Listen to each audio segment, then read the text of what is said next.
Hello everyone, चलिए मैं आज आपको इंग्लिश के हीरो से मिलाती हूँ। क्योंकि अगर आपने इन हीरो से इंट्रोड्यूस कर लिया, अगर आपने इन हीरो से बातचीत करनी स्टार्ट कर दी, अगर आपने इन हीरो से जान पहचान कर ली, तो आप इंग्लिश को ईजिली बोल पाएंगे, लिख पाएंगे और समझ पाएंगे। क्योंकि इंग्लिश का जो बेस है वो इन्हीं से स्टार्ट होता है, जो इंग्लिश की नींव है वो यहीं से स्टार्ट होती है। तो देखते हैं कौन से हीरो हैं और कैसे वो इंग्लिश स्पीकिंग में यूज होते हैं। आपके सामने एक ही चार्ट है। आपने इस चार्ट को काफ़ी बार पढ़ा होगा, समझा होगा और देखा भी होगा इंग्लिश ग्रामर में।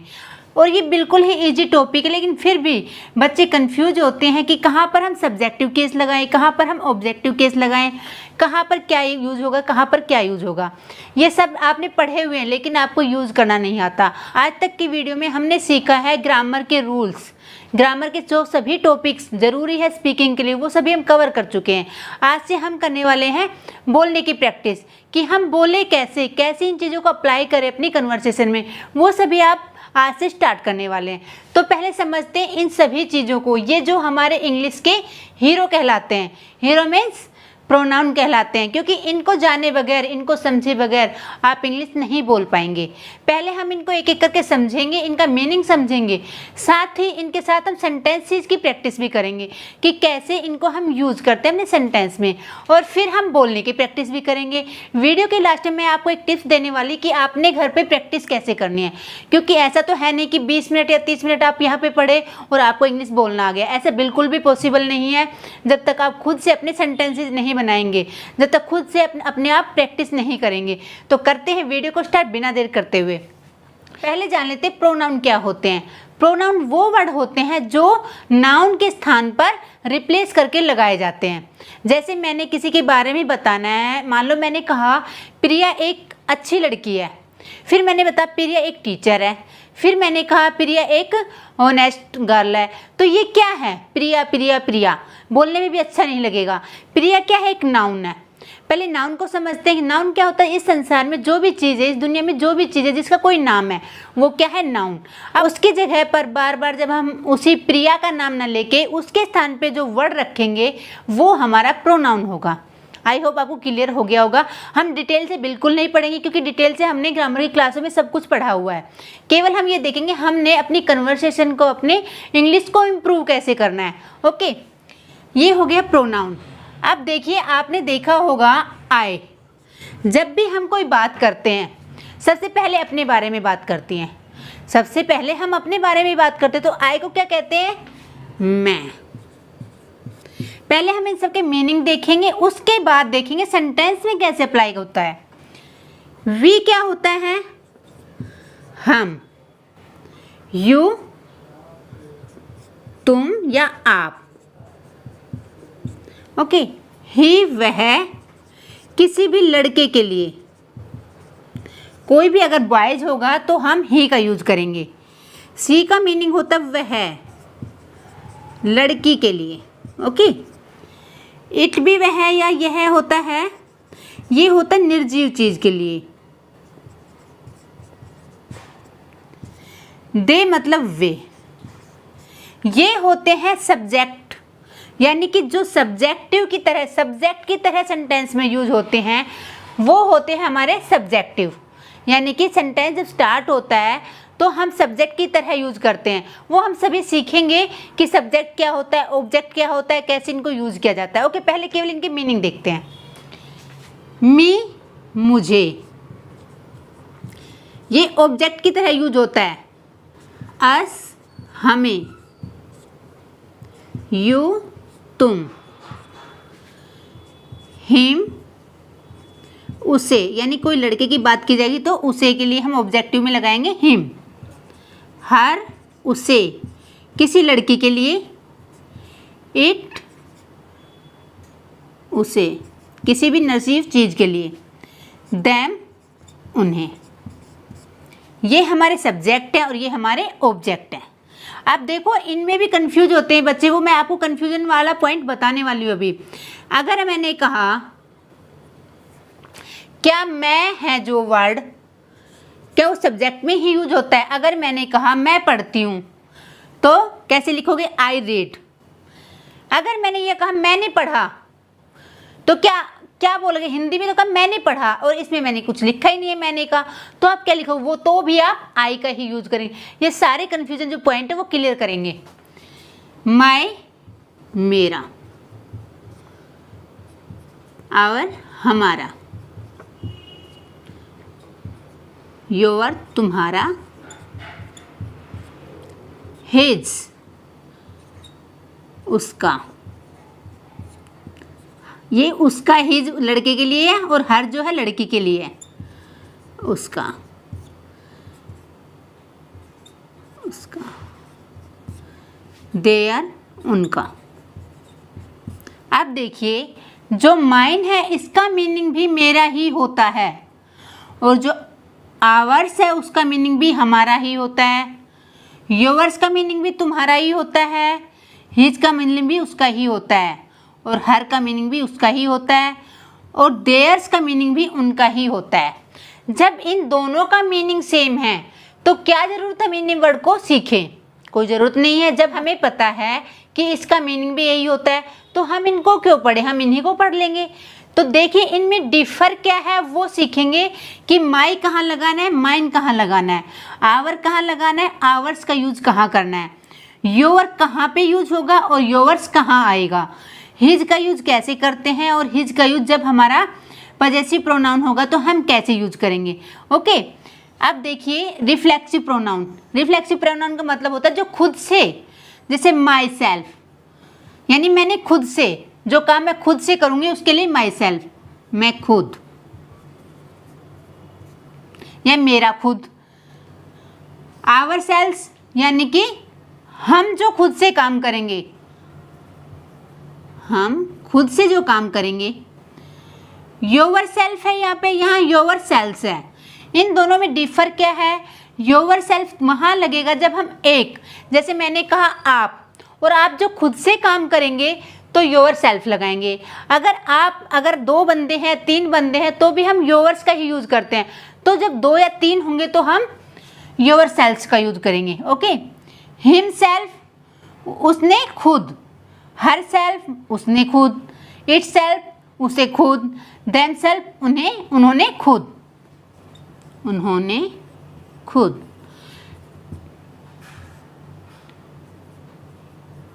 उसने खुद और उसने खुद।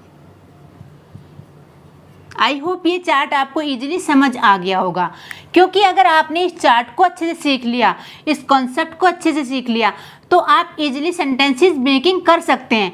वो सभी हम आगे सीखेंगे। लेकिन ध्यान रखना, अगर आपने इनको अच्छे से नहीं सीखा, केवल वीडियो को देखकर स्किप करके आप चले गए, तो आप इंग्लिश में सेंटेंसेस नहीं बना पाएंगे।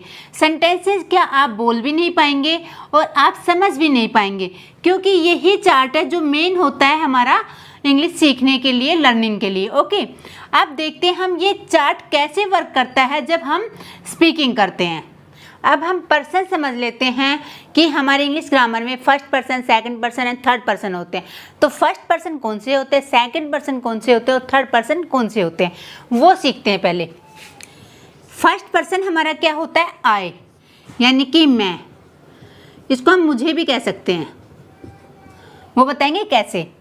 मैंने कहा फर्स्ट पर्सन होता है आई, लेकिन ये सिंगुलर के लिए यूज होता है, एक वचन के लिए,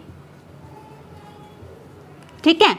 और वी होता है हमारा, फर्स्ट पर्सन तो होता है लेकिन ये बहुवचन है, प्लूरल के लिए। यानी कि आई को हम सिंगुलर के लिए यूज करेंगे और वी को हम प्लूरल यानी कि बहुवचन के लिए यूज करेंगे, लेकिन ये काउंट होगा हमारा फर्स्ट पर्सन में। ओके, क्लियर है यहाँ तक? वी मतलब हम। सेकंड पर्सन होता है यू, यानी कि तुम या आप, और इसका सिंगुलर भी यू होता है और इसका प्लूरल भी यू ही होता है। अगर आप सिंगुलर में यूज करेंगे तो भी आप यूज करेंगे यू, अगर आप प्लूरल में यूज करेंगे तो भी आप यूज करेंगे आप या तुम। थर्ड पर्सन में आता है हमारा ही, सी, इट या कोई भी नाम, यानी कि थर्ड पर्सन के एक वचन में सिंगुलर पर्सन हमारा होता है ही, सी, इट या कोई भी नाम। ही का मीनिंग मैं बता चुकी हूँ, लड़के के लिए यूज होता है। सी लड़की के लिए होता है, इट किसी भी निर्जीव चीज़ के लिए होता है। और नाम कोई भी हो सकता है, राम, श्याम, सीता, गीता, कोई भी नाम हो सकता है। कोई भी नाम होगा वो हमारा सिंगुलर होगा। अगर मैंने कहा राम और गीता तो ये सिंगुलर नहीं होगा, ये प्लूरल होगा, क्योंकि एक से ज़्यादा नाम की बात की गई है। अब इसका जो प्लूरल होता है वो होता है दे, यानी वे। क्या होता है, थर्ड पर्सन में आता है हमारा ही, सी, इट या कोई नाम और दे। लेकिन जब आपसे पूछा जाता है कि प्लूरल क्या होता है थर्ड पर्सन का, तो वो होता है दे। और सिंगुलर क्या होता है, ही, सी, इट या कोई नाम। अगर मैंने कहा आपसे सेकंड पर्सन क्या होता है, यू। अगर मैंने आपसे पूछा प्लूरल में सेकंड पर्सन क्या होता है, तो भी यू ही होता है। ठीक है, इसको आप इजीली समझ गए होंगे। अब इन्हीं के ऊपर सारी कहानी है इंग्लिश की कि कैसे इनको हम यूज करते हैं। जैसे मैंने यहाँ लिखा है मैं और मुझे। मैंने कहा मुझे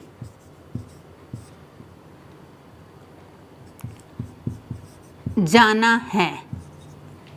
अब यहाँ मुझे है तो आप सोचोगे मुझे के लिए क्या लगाएं। मैडम ने तो बताया था आई तो मैं के लिए होता है, तो मुझे के लिए भी आई होगा, आई हैव टू गो। ये हमारा सेंटेंस हो गया। ठीक है, ये तो बात हो गई मैं और मुझे लगाएंगे तो। अब ये क्या है, हमारी प्रोनाउन है। और प्रोनाउन कहाँ यूज होते हैं, नाउन की जगह पर। नाउन जैसे मैंने यहाँ एग्जाम्पल लिया, प्रिया इज अ ब्यूटीफुल गर्ल। फिर मैंने लिखा प्रिया इज अ टीचर। ठीक है, प्रिया इज अ माई फ्रेंड। मैंने यहाँ लिखा Priya is a beautiful girl, Priya is a teacher, Priya is my friend. तो यहाँ प्रिया प्रिया प्रिया प्रिया, जब भी हम किसी से बात कर रहे हैं, कुछ बताना चाह रहे हैं किसी के बारे में, तो जब हम बार बार उसका नाम लेंगे तो हमारी जो इंग्लिश है वो इम्प्रेसिव नहीं लगेगी। सामने वाला सोचेगा यार इसको इंग्लिश ही नहीं आती है। तो हम जाओ, ये प्रिया है, ये क्या है, नाउन है। और जो ये क्या है, ये हमारे प्रोनाउन है। अब हमने प्रिया को यहाँ रिप्लेस करके, लड़की है तो लड़की के लिए हमने लगा दिया सी। ठीक है, यहाँ प्रिया को रिप्लेस करके हमने सी का यूज कर दिया। तो अब बोल के देखिए, खुद से आपको महसूस होगा। मैंने कहा Priya is a beautiful girl, she is a teacher, she is my friend. ऐसे हम बोलेंगे तो क्या लगेगा, हमारी जो इंग्लिश है वो इम्प्रेसिव लगेगी। और जो बार बार प्रिया प्रिया है वो सुनने में दूसरे को अच्छा भी नहीं लगेगा। इसलिए नाउन के स्थान पर नाउन को हटाकर जब हम कोई वर्ड लगाते हैं तो वो हमारा प्रोनाउन होता है। और प्रोनाउन क्या है, ये सभी क्या है, हमारे प्रोनाउंस है। यहाँ तक तो बात हो गई क्लियर कि आपको पता चल गया कि नाउन क्या है, प्रोनाउन क्या है। ठीक है, अब हमने जो चार्ट में देखा था उसका जो फर्स्ट पार्ट था वो हमने कवर कर लिया है। आई, वी, यू, दे, ये सभी थे ना, ही, सी, इट, वो सब हमने पढ़ लिए हैं। जो हमने चार्ट में पहला कॉलम देखा था वो हमने कवर कर लिया है, सीख लिया है। अब बात आती है सेकंड कॉलम की, कि सेकंड कॉलम को और फर्स्ट कॉलम में क्या अंतर है और कैसे इसको यूज किया जाता है। जब सब्जेक्ट की तरह यूज करेंगे, जैसे मैंने कहा, एक एग्जाम्पल लिया, मैं पढ़ाती हूँ। ओके, ये एग्जाम्पल है हमारा। तो मैं क्या है, ये सब्जेक्ट है, यानी कि क्या है, कार्य को करने वाला। जो कार्य को करता है वो क्या कहलाता है, सब्जेक्ट, जो काम को करता है। और जिस पे काम का प्रभाव पड़ता है वो क्या होता है, ऑब्जेक्ट। ठीक है, ये समझ आया। सेंटेंस को बनाने के लिए हमें क्या चाहिए होता है, सब्जेक्ट चाहिए होता है, हेल्पिंग वर्ब चाहिए होती है, वर्ब चाहिए होती है और ऑब्जेक्ट चाहिए होता है। वो हम आगे की वीडियो में करेंगे। पहले हम केवल यही सीखते हैं ये कैसे यूज होते हैं। ये क्या है, हमारा सब्जेक्ट हो गया। अगर मैं यहाँ ये कहती हूँ मैं उसे पढ़ाती हूँ, मैं उसे पढ़ाती हूँ। अब देखिए यहाँ पर जो उसे है ये क्या है, ऑब्जेक्ट है, और ये मैं क्या है, ये सब्जेक्ट है। ये सब्जेक्ट है और ये ऑब्जेक्ट है, और ये हमारी वर्ब है। ओके, लेकिन जो पढ़ाने का प्रभाव किस पे पड़ेगा, उस पे, ऑब्जेक्ट पे। तो ऑब्जेक्ट के लिए अब देखिए, मैं के लिए तो आई होता है। ओके, उसके बाद पढ़ाना क्या होता है, टीच होता है। उसके बाद हमें ऑब्जेक्ट उसे। अब इस चार्ट में देखिए उसे कैसे यूज होगा, अगर लड़के के लिए बोला है तो हम हिम लगाएंगे, आई टीच हिम। अगर लड़की के लिए कहा है तो हम हर लगाएंगे। समझ आया कैसे हमने सब्जेक्ट के रूप में यूज करना है और कैसे हमें ऑब्जेक्ट के रूप में यूज करना है। तो आपको समझ आ गया सब्जेक्ट की तरह कैसे यूज होगा और ऑब्जेक्ट की तरह कैसे यूज होगा। हम इसको बारी बारी से आप अपने आप से करेंगे, आपको समझ आ गया होगा। हमें जाना है तो हम हमें जाना है, तो जब हम सब्जेक्ट की तरह यूज करेंगे तो हमें का क्या हो जाएगा, वी हो जाएगा। ठीक है, जब हम इन ऑब्जेक्ट को भी जब सब्जेक्ट की तरह यूज करेंगे, स्टार्टिंग में यूज करेंगे, तो ये इसमें चेंज होके ही लगेगा। उसे बोलना है, मैंने कहा उसे बोलना है, तो उसे के लिए हम हिम लगा देंगे। यहां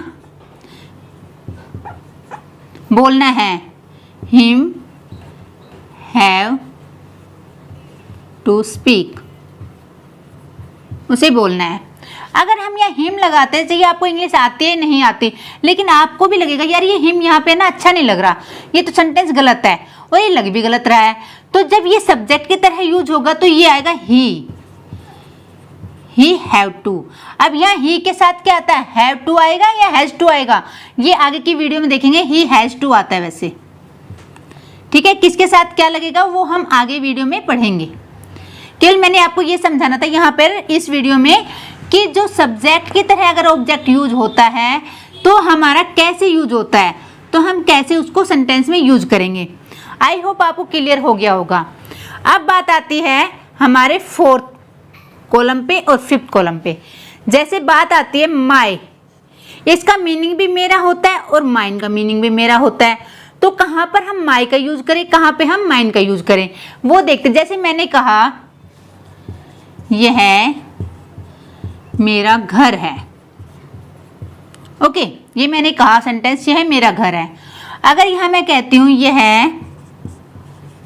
घर मेरा है, अब आप कहेंगे मैम दोनों सेंटेंस सेम ही है, यह मेरा घर है, या आपने ऐसे कह दिया यह घर मेरा है, लेकिन यही तो चेंज है इन दोनों में, यही तो डिफर है इन दोनों में।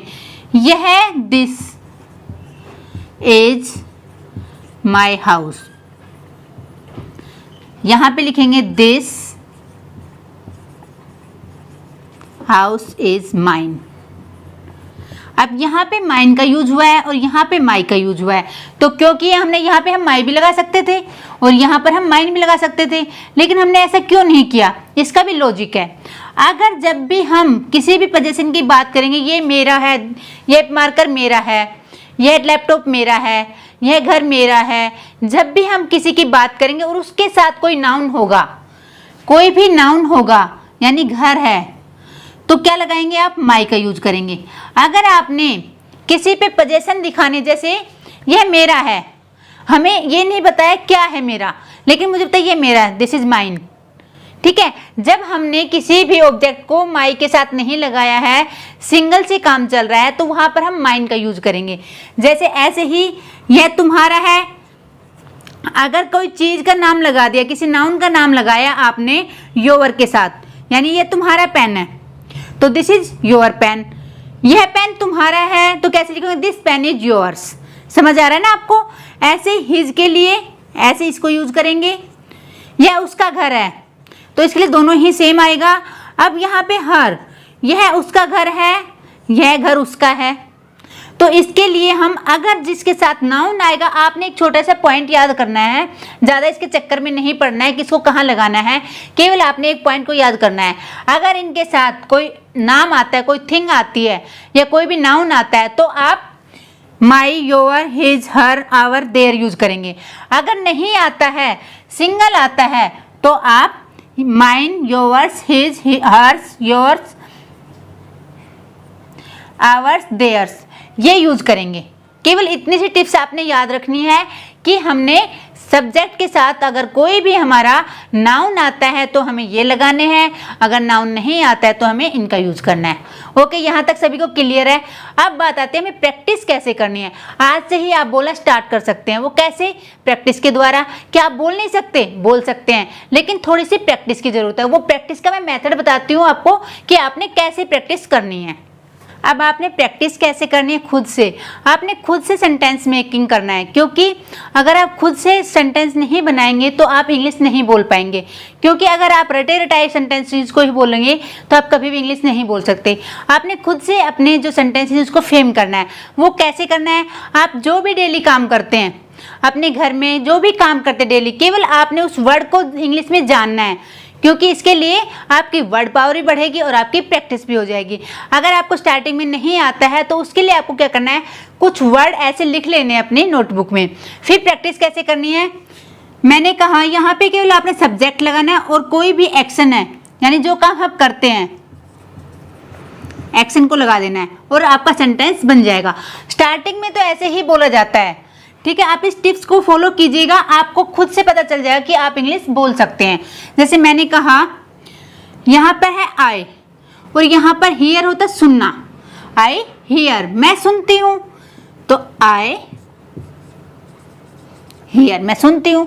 अगर आपने यहाँ सिंगुलर पर्सन को लेना है, यानी कि ही सी इट या कोई नाम है, तो आप एक्शन जो भी है उसके साथ एस या ई एस का यूज करेंगे। ओके, बाकी हमारा सबके साथ ये वर्ड लगेंगे, यानी कि वर्ब की फर्स्ट फॉर्म लगेगी। तो कैसे प्रैक्टिस करनी है? जैसे सबके साथ आपने हियर को बोलना है। I hear, we hear, you hear, they hear. अब ही है यहाँ पर तो ही हियर्स हो जाएगा, ठीक है। ये ध्यान रखना है केवल आपने। सी हियर्स, राम हियर्स। अब सेकंड वर्ड है हमारा स्पीक, यानी बोलना। तो कैसे प्रैक्टिस करेंगे हम? I speak, we speak, you speak, they speak, he speaks. ये ध्यान रखना है, ठीक है। केवल ये ध्यान रखना है, he speaks, she speaks, Ram speaks. ऐसे ही हमने आस्क के साथ बोलना है। I ask, we ask, you ask, they ask, he ask, she ask, she ask, Ram ask. ये बिल्कुल ही छोटे छोटे टॉपिक है, लेकिन फिर भी आप बोलने की जब प्रैक्टिस करेंगे इसमें ही आप स्टक हो जाएंगे, यानी कि अटक जाएंगे। इसलिए आपने ऐसे ही करके बोलना है। ओके, जैसे गो होता है जाना, मैं जाती हूँ आई गो, हम जाते हैं वी गो, तुम जाते हो यू गो, वे जाते हैं दे गो, वह जाता है तो क्या आ जाएगा? ही गोज, वह जाती है सी गोज, राम जाता है राम गोज, ठीक है। उसके बाद आता है अंडरस्टैंड, होता है हमारा समझना। मैं समझती हूँ, आई अंडरस्टैंड, हम समझते हैं, वी अंडरस्टैंड, तुम समझते हो, यू अंडरस्टैंड, वे समझते हैं, दे अंडरस्टैंड। वह लड़का समझता है तो उसके लिए, लड़के के लिए ही लगेगा, ही अंडरस्टैंड्स, एस लग जाएगा। सी अंडरस्टैंड्स, राम अंडरस्टैंड्स, ठीक है। ऐसे आपने बार बार से प्रैक्टिस करनी है। क्या मुश्किल है इंग्लिश बोलना? बहुत ईजी है। अगर आप प्रैक्टिस करेंगे तो बहुत ज़्यादा ईजी है। आज से आप स्टार्ट कर सकते हैं बोलना, अगर आप थोड़ी सी मेहनत करेंगे तो। ओके, उसके बाद बाय होता है खरीदना, किसी चीज़ को खरीदना। हम कितना भी लेंथी सेंटेंस बना सकते हैं, लेकिन मैं पहले आपको छोटे छोटे सेंटेंस इसलिए प्रैक्टिस करा रही हूँ ताकि छोटे छोटे सेंटेंस आपके टंग पे आ सके। फिर हम लेंथी सेंटेंस भी करेंगे और इन्हीं सेंटेंस को हम लेंथी कर सकते हैं। अगर मैंने यहाँ कहा मैं बोलती हूँ, मैंने आपको ऑब्जेक्ट वाला भी बताया है, तो मैं बोलती हूँ, मैं उससे बोलती हूँ, ठीक है। ये सेंटेंस ले लिया मैंने। अब ये सब्जेक्ट हो गया हमारा आए, उसके बाद स्पीक आ गया। अब उससे के लिए मैंने बताया था अगर लड़का है तो हिम आ जाएगा या हीज आ जाएगा, अगर लड़की है तो हर आ जाएगा। अब ऐसे आपने क्या सीखा कि आपने सब्जेक्ट को लगाना भी सीख लिया और ऑब्जेक्ट को लगाना भी सीख लिया कि ऑब्जेक्ट कैसे लगता है। बस ऐसे ही सेंटेंस को धीरे धीरे बड़ा बड़ा करके हम सीखेंगे। ऐसे ही हमने सभी सब्जेक्ट को लेना है और ऐसे ही वर्ड के साथ बोलना है। जैसे आप जो भी घर में काम करते हो आप प्रैक्टिस कीजिएगा। जैसे मैं उठती हूँ, आई गेट अप, मैं नहाती हूँ, आई टेक बाथ, मैं खाना बनाती हूँ, आई कुक फूड, मैं जाती हूँ, आई गो, मैं सोती हूँ, आई स्लीप, मैं नाचती हूँ, आई डांस। पहले हम आए, यानी कि जो पहले हम काम करते हैं अपने लिए करते हैं, ठीक है। यानी पहले हम अपने लिए करते हैं, जो काम करने वाला है वो क्या है? करता है। उसके बाद जिसका प्रभाव यानी तुम, सेकंड पर्सन जिसके लिए काम किया जाता है, और थर्ड पर्सन क्या होता है? जिसके लिए यानी कि हम दोनों बातें कर रहे हैं तो हम किसी तीसरे बंदे की बात कर रहे हैं, यार वो ऐसा है, वो वैसा है, उस लड़के का नाम ये है, वो क्या है, थर्ड पर्सन है। ठीक है, अब तीनों जो पर्सन है हमारे, फर्स्ट सेकंड थर्ड, उनके साथ आपने बारी बारी से प्रैक्टिस करनी है। अगर आपने देखना है कि मम्मी क्या क्या काम करते घर पे, तो मेरी मम्मी ये काम करते, मेरी मम्मी वहाँ जाती है, ये करती है, वो करती है, सारे जितने भी काम है मम्मी को लगाइए और सेंटेंस बना लीजिए। ऐसे ही भाई के लिए, अपने पापा के लिए, अपने दोस्त के लिए। लेकिन बात क्या है, आपको प्रैक्टिस करनी है। अगर आप प्रैक्टिस करते हैं अच्छे से तो आप इजीली सेंटेंसेस बना पाएंगे और स्पीकिंग भी कर पाएंगे। आई होप आपको ये वीडियो देखने के बाद इम्प्रूवमेंट जरूर महसूस हो रहा होगा, ये मैं यकीन के साथ कह सकती हूँ, क्योंकि इतने छोटे छोटे टॉपिक है, केवल उनको बोलना है। ठीक है, अगर वीडियो आपको अच्छी लगी हो तो वीडियो को लाइक जरूर कर दीजिएगा। साथ ही अगर आपने मेरे चैनल पर पहली बार विजिट किया है तो चैनल को सब्सक्राइब जरूर कर लेना। तो मिलते हैं नेक्स्ट वीडियो में, तब तक के लिए राधे राधे।